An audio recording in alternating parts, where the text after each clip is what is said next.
বিশ্ব সংবাদে আপনাকে স্বাগত। শুরুতেই জানাবো হাতে পাওয়া সর্বশেষ আন্তর্জাতিক সংবাদের শিরোনাম, পরে বিস্তারিত। জানিয়ে দেব এই মুহূর্তে হাতে পাওয়া সর্বশেষ গুরুত্বপূর্ণ আপডেট আন্তর্জাতিক সংবাদ। শুরুতেই থাকছে ইহুদিবাদী ইসরায়েলের হামলায় গত 24 ঘন্টায় প্রায় 300 ফিলিস্তিনি হতাহত হয়েছেন। মঙ্গলবার গাজার স্বাস্থ্য মন্ত্রণালয় এ তথ্য নিশ্চিত করেছে। এবারে জানাবো অর্থ সংকটের কারণে বেশিরভাগ রাষ্ট্রীয় প্রতিষ্ঠান বিক্রি করে দিচ্ছে পাকিস্তান। জানাবো রাইসির মৃত্যু এবং কিছু অদ্ভুত ঘটনা। এ বিষয়ে থাকছে একটি বিস্তারিত আলোচনা, ভিডিওটি না টেনে দেখতে থাকুন। এদিকে ইসরায়েলি হামলায় হিজবুলের এক কমান্ডার নিহত হয়েছেন। দক্ষিণ লেবাননের টায়ার এলাকায় তাকে হত্যা করা হয়। মঙ্গলবার টাইমস অফ ইসরায়েল এক প্রতিবেদনে এ তথ্য জানায়। জানিয়ে দেব যুদ্ধ অপরাধ ও মানবতা বিরোধী অপরাধের দায়ে ইন্টারন্যাশনাল ক্রিমিনাল কোর্ট থেকে গ্রেপ্তারি পরোয়ানা জারির অনুরোধের খবরে তীব্র ক্ষোভ প্রকাশ করেছে নেতানিয়াহু। এবং সর্বশেষ জানাবো রাইসির মৃত্যুর ঘটনায় যুক্তরাষ্ট্রকে দোষছে রাশিয়া। হেলিকপ্টার বিধ্বস্ত হয়ে ইরানের প্রেসিডেন্ট ইব্রাহিম রাইসির মৃত্যুর ঘটনায় যুক্তরাষ্ট্রকে দোষছেন রাশিয়ার পররাষ্ট্রমন্ত্রী সের্গেই ল্যাভরভ। এতক্ষণ শিরোনাম শুনছিলেন, এবার বিস্তারিত। প্রিয় দর্শক, আপনি যদি এই চ্যানেলে নতুন হয়ে থাকেন, ভিডিওটি দেখতে দেখতে চ্যানেলটি সাবস্ক্রাইব করে আমাদের সঙ্গেই থাকুন। আর এই ভিডিও সম্পর্কে আপনি আপনার মূল্যবান মতামতটি কমেন্ট বক্সে জানিয়ে দিন। আর হ্যাঁ প্রিয় দর্শক, জানিয়ে দিন ভিডিওটি কোথা থেকে দেখছেন। 24 ঘন্টায় প্রায় 300 ফিলিস্তিনি হতাহত। ইসরায়েলি হামলায় গত 24 ঘন্টায় প্রায় 300 ফিলিস্তিনি হতাহত হয়েছেন। মঙ্গলবার গাজার স্বাস্থ্য মন্ত্রণালয় এ তথ্য নিশ্চিত করেছে। মন্ত্রণালয়টি এক বিবৃতিতে জানিয়েছে, গত 24 ঘন্টায় ইসরায়েলি হামলায় 85 ফিলিস্তিনি নিহত হয়েছেন, আহত হয়েছেন প্রায় 200। অন্যদিকে ফিলিস্তিনের স্বাস্থ্য মন্ত্রণালয় জানিয়েছে, দখলকৃত পশ্চিম তীরের জেনিন শহরে ইসরায়েলি অভিযানে এক ডাক্তার এবং শিক্ষক সহ অন্তত 7 জন নিহত হয়েছেন। গত 7 অক্টোবরের পর অবরুদ্ধ গাজা উপত্যকা ইসরায়েলের হামলায় 35,647 জন ফিলিস্তিনি নিহত হয়েছেন, আহত হয়েছেন 79,852 জন। জাতিসংঘ জানিয়েছে, গত 2 সপ্তাহে 9 লাখেরও বেশি ফিলিস্তিনি বাস্তুচ্যুত হয়েছেন, যা সেখানের মোট জনসংখ্যার 40%। এর আগে লেবাননের দক্ষিণাঞ্চলে ইসরায়েলীয় বাহিনীর বিমান হামলায় কমপক্ষে 5 জন নিহত হয়েছেন। এর মধ্যে 4 জনই হিজবুল্লাহর সদস্য। স্থানীয় সময় সোমবার এই হামলা চালানো হয়। গাজায় সংঘাত শুরুর পর থেকে প্রায় প্রতিদিনই ইসরায়েল এবং হিজবুল্লাহর মধ্যে গুলি বিনিময় এবং হামলার ঘটনা ঘটছে। গত 7 অক্টোবর ইসরায়েলের সীমান্তে প্রবেশ করে আকস্মিক হামলা চালায় ফিলিস্তিনের স্বাধীনতাকামী সংগঠন হামাস। এরপরই গাজায় পাল্টা আক্রমণ শুরু করে ইহুদিবাদী ইসরায়েল। অর্থ সংকটে রাষ্ট্রীয় প্রতিষ্ঠান বিক্রি করে দিচ্ছে পাকিস্তান।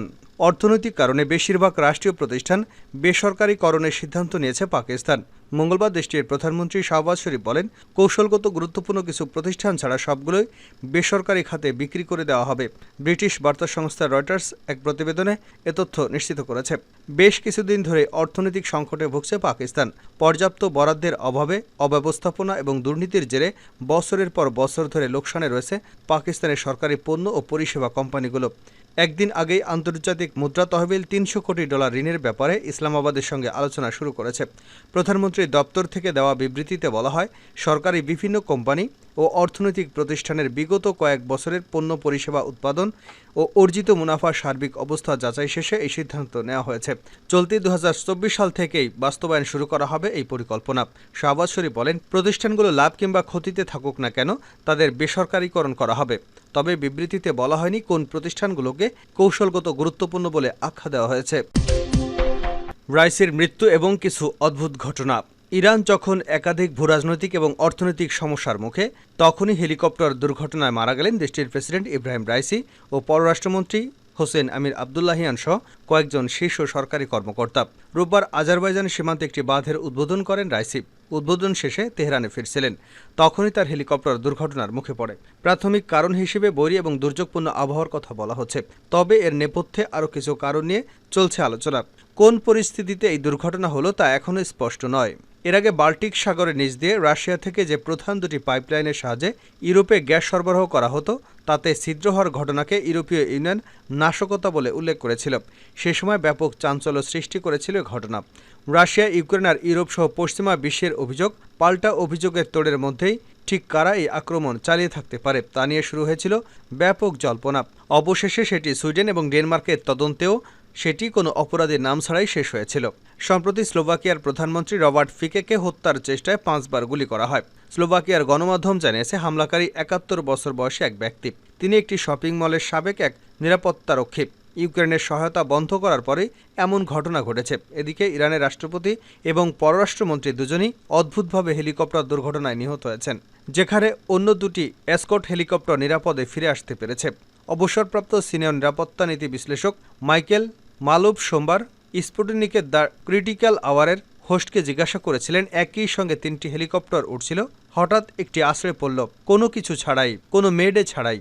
যদি এটি বৈরী আবহাওয়ার কারণে হয় তাহলে অন্য দুটি কিভাবে নিরাপদে ল্যান্ডিং করতে পারল, কেন প্রেসিডেন্টের হেলিকপ্টার পারল না? ইরানের অভ্যন্তরে কথিত গোপন অভিযানের অনেক ইতিহাস ইরানের রয়েছে, যার মধ্যে পাইপলাইনে বোমা বিস্ফোরণ, পারমাণবিক বিজ্ঞানীদের হত্যা করা, এমনকি ইরানের অভ্যন্তরে থেকে ইরানের হামলার জবাব দেওয়া। এটি খুব তুচ্ছ প্রতিক্রিয়া ছিল ইসরায়েলের বলে আমি মনে করি। এটি অনেক বড় কিছু করতে পারে ইসরায়েল তার আভাস দিয়েছিল, বলেন মালোভ। এছাড়া অন্যান্য ঘটনাগুলো যেগুলো পশ্চিমা বিশ্বে ঘটেছে তার মধ্যে স্লোভাকিয়ার প্রধানমন্ত্রীকে হত্যা চেষ্টা, বাল্টিক সাগরের নিচে গ্যাস পাইপলাইন ছিদ্র হওয়া, এগুলো বিচ্ছিন্নভাবে ঘটছে না, সেখানেও আরও বড় কিছু হচ্ছে।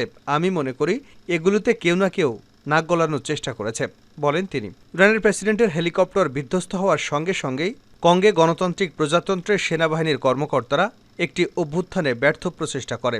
এই সময় 3 মার্কিন সহ 50 জনকে গ্রেপ্তার করা হয়। এছাড়া অভ্যুত্থানে কথিত নেতা ক্রিশ্চিয়ান মালাঙ্গা নিহত হন। মালাঙ্গা 2015 সালে ইসরায়েলি সেনাবাহিনীতে কর্মরত ছিলেন বলেও জানা গেছে। ইরান এবং ইসরায়েলের ঐতিহাসিক বৈরিতা পরিপ্রেক্ষিতে সাধারণ ইরানিদের অনেকেরই অনুমান হেলিকপ্টার বিধ্বস্ত হওয়ার পেছনে ইসরায়েলের সংশ্লিষ্টতা থাকতে পারে। মালোভ বলেন, যদি রাইসের মৃত্যুর সঙ্গে ইসরায়েল জড়িত থাকার কোনো প্রমাণ পাওয়া যায় তবে ইরানের পক্ষ থেকে এর পরিণাম খুবই ভয়াবহ হবে বলে আশঙ্কা করা হচ্ছে। ইসরায়েলি হামলায় হিজবুল্লাহর কমান্ডার নিহত। ইসরায়েলি হামলায় হিজবুল্লাহর এক কমান্ডার নিহত হয়েছেন। দক্ষিণ লেবাননের টায়ার এলাকায় তাকে হত্যা করা হয়েছে। মঙ্গলবার টাইমস অফ ইসরায়েলে এক প্রতিবেদনে এ তথ্য জানানো হয়েছে। সোমবার ইসরায়েলের প্রতিরক্ষা বাহিনী জানায়, দক্ষিণ লেবাননে হিজবুল্লাহ রকেট এবং ক্ষেপণাস্ত্র ইউনিটের কমান্ডার কাসেম সাকলাউকে লক্ষ্য করে একটি ড্রোন হামলা করা হয়েছে, এতে তিনি নিহত হয়েছেন। এ বিষয়ে হিজবুল্লাহ জানিয়েছে, সাকলাউকে জেরুজালেমের রাস্তায় হত্যা করা হয়েছে, তবে তারা সাকলাউকে কমান্ডার হিসেবে উল্লেখ করেননি। নেতানিয়াহুর তীব্র ক্ষোভ, পাশে কি থাকবে যুক্তরাষ্ট্র? যুদ্ধাপরাধ ও মানবতাবিরোধী অপরাধের দায়ে ইন্টারন্যাশনাল ক্রিমিনাল কোর্ট থেকে গ্রেপ্তারি পরোয়ানা জারির অনুরোধের খবরে তীব্র ক্ষোভ প্রকাশ করেছেন ইসরায়েলের প্রধানমন্ত্রী বেঞ্জামিন নেতানিয়াহু। প্রধানমন্ত্রীর কার্যালয় থেকে প্রকাশিত এক ভিডিওতে তিনি একে নজিরবিহীন নৈতিক অবমাননা বলে উল্লেখ করেছেন। খবর বিবিসির। নেতানিয়াহু বলেছেন, ইসরায়েল হামাসের বিরুদ্ধে ন্যায়সঙ্গত যুদ্ধ চালাচ্ছে। হামাস একটা গণহত্যাকারী সন্ত্রাসী সংগঠন এবং তারাই হলোকাস্টের পরে ইহুদি জনগণের উপর সবচেয়ে ভয়ঙ্কর হামলা চালিয়েছে। আইসিসি বা আন্তর্জাতিক অপরাধ আদালতের প্রধান কৌশলী করিম খানকে আধুনিক যুগের অন্যতম বড় ইহুদি বিদ্বেষী বলে উল্লেখ করেছেন নেতানিয়াহু। তিনি বলেন, করিম খান অনেকটা নাতিশ অধ্যুষিত জার্মানি বিচারকদের মতো আচরণ করছেন। আইসিসিতে ইসরায়েলের প্রধানমন্ত্রী এবং প্রতিরক্ষা মন্ত্রীর বিরুদ্ধে গ্রেপ্তারি পরোয়ানা চাওয়ার সিদ্ধান্ত বিশ্বজুড়ে ছড়িয়ে পড়া ইহুদি বিদ্বেষের আগুন নির্দয়ভাবে পেট্রোল ঢালারই সমান। ইসরায়েলের রাজনৈতিক নেতৃত্ব গলাতেও একই রকম ক্ষোভের আভাস পাওয়া গেছে। তাদের এই ক্ষোভের কারণ আইসিসির প্রধান কৌশলী করিম খানের করা বিবৃতিতে তিনি সতর্কতার সঙ্গে আইনি ভাষা বেছে নিয়েছেন। করিম খানের বক্তব্যে বলা হয়েছে যে আন্তর্জাতিক আইন এবং সশস্ত্র সংঘাতের আইন যেন সবার উপর সমানভাবে প্রযোজ্য হয়। এই আইনের উপর ভিত্তি করেই তিনি গ্রেপ্তারি পরোয়ানা জারির পক্ষে আদালতে যুক্তি তুলে ধরেছেন। উল্লেখ্য, করিম খান আইসিসির প্রধান কৌশলী হওয়ার পাশাপাশি ব্রিটেনের রাজার একজন পরামর্শক হিসেবে দায়িত্ব পালন করেন। তিনি বলেন, কোনো পদাতিক সৈনিক, কমান্ডার, বেসামরিক নেতা কেউ দায় থেকে অব্যাহতি পাওয়ার শর্ত নিয়ে কাজ করতে পারেন না। এই আইন বেছে বেছে প্রয়োগ করা যায় না।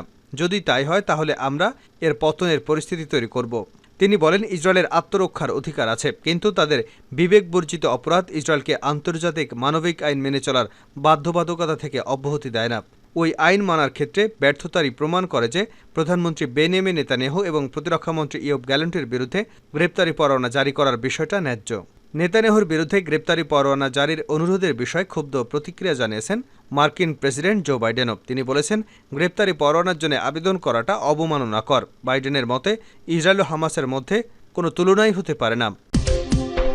রাইসির মৃত্যুর ঘটনায় যুক্তরাষ্ট্রকে দোষছে রাশিয়া। হেলিকপ্টার বিধ্বস্ত হয়ে ইরানের প্রেসিডেন্ট ইব্রাহিম রাইসের মৃত্যুর ঘটনায় যুক্তরাষ্ট্রকে দোষছেন রাশিয়ার পররাষ্ট্রমন্ত্রী সের্গেই ল্যাভরভ। মঙ্গলবার এ মন্তব্য করেন সের্গেই ল্যাভরভ। খবর রয়টার্সের। রাশিয়ার পররাষ্ট্রমন্ত্রী বলেন, যুক্তরাষ্ট্রের নিষেধাজ্ঞার কারণে ইরানের অভ্যন্তরে উড়োজাহাজ চলাচল ব্যবস্থা সংকটের মুখে পড়েছে। হেলিকপ্টার দুর্ঘটনার কারণ হিসেবে রাশিয়ার পররাষ্ট্রমন্ত্রী বলেন, যুক্তরাষ্ট্র তাদের তৈরি করা উড়োজাহাজ বা হেলিকপ্টারের যন্ত্রাংশ ইরানের সরবরাহের উপর নিষেধাজ্ঞা দেয়। এর মধ্য দিয়ে যুক্তরাষ্ট্র মানুষের জীবনকে ঝুঁকির মধ্যে ফেলেছেন। রাইসি যে হেলিকপ্টারটিতে ছিলেন সেটি ছিল যুক্তরাষ্ট্রের তৈরি বেল 212 মডেলের। গত শতকের 70-এর দশকে ইরান এই মডেলের বেশ কয়েকটি হেলিকপ্টার কেনে। 1979 সালে ইসলামী বিপ্লবের মধ্য দিয়ে শাহের পতন ঘটার পরও যুক্তরাষ্ট্রের তৈরি উড়োজাহাজ, হেলিকপ্টার ও যুদ্ধবিমান ব্যবহার করে আসছে ইরান। যুক্তরাষ্ট্র ও বড় বড় কয়েকটি সরবরাহকারী প্রতিষ্ঠান কয়েক দশকের নিষেধাজ্ঞার কারণে ইরানের পক্ষে তাদের এই উড়োজাহাজ বা হেলিকপ্টারের যন্ত্রাংশ পাওয়া বা হালনাগাদ করা কঠিন হয়ে ওঠে। গত রোববার আজারবাইজানের সীমান্তের কাছে দুটি বাঁধ উদ্বোধন করেন প্রেসিডেন্ট রাইসি। এরপর হেলিকপ্টারে চড়ে ইরানের উত্তর পশ্চিমের তারবিজ শহরের দিকে যাচ্ছিলেন তিনি। তার সঙ্গে পররাষ্ট্রমন্ত্রী হোসেন আমির আবদুল্লাহিয়ান সহ আরও বেশ কয়েকজন কর্মকর্তা ছিলেন। তারবিজ থেকে 50 কিলোমিটার দূরে ইরানের পূর্ব আজারবাইজান প্রদেশের জোলফা এলাকার কাছে দুর্ঘটনার কবলে পড়ে তাদের বহনকারী হেলিকপ্টারটি। প্রেসিডেন্টের বহরে মোট 3টি হেলিকপ্টার ছিল। অন্য দুটি হেলিকপ্টার নিরাপদে অবতরণ করলেও ইব্রাহিম রাইসিকে বহনকারী হেলিকপ্টারটি বিধ্বস্ত হয়। নিরাপদে ফেরা হেলিকপ্টারে ছিলেন ইরানের জ্বালানি মন্ত্রী আলী আকবর মেহরাবিয়ান এবং আবাসন ও পরিবহন মন্ত্রী মেহেরদাদ বজরপাশ। সোমবার বিধ্বস্ত হেলিকপ্টারটি শনাক্ত হওয়ার পর তাদের নিহতের বিষয়টি নিশ্চিত করে ইরানের রাষ্ট্রীয় টিভি। 63 বছর বয়সী রাইসিকে সর্বোচ্চ নেতা খামেনির সম্ভাব্য উত্তরসূরি হিসেবে বিবেচনা করা হতো।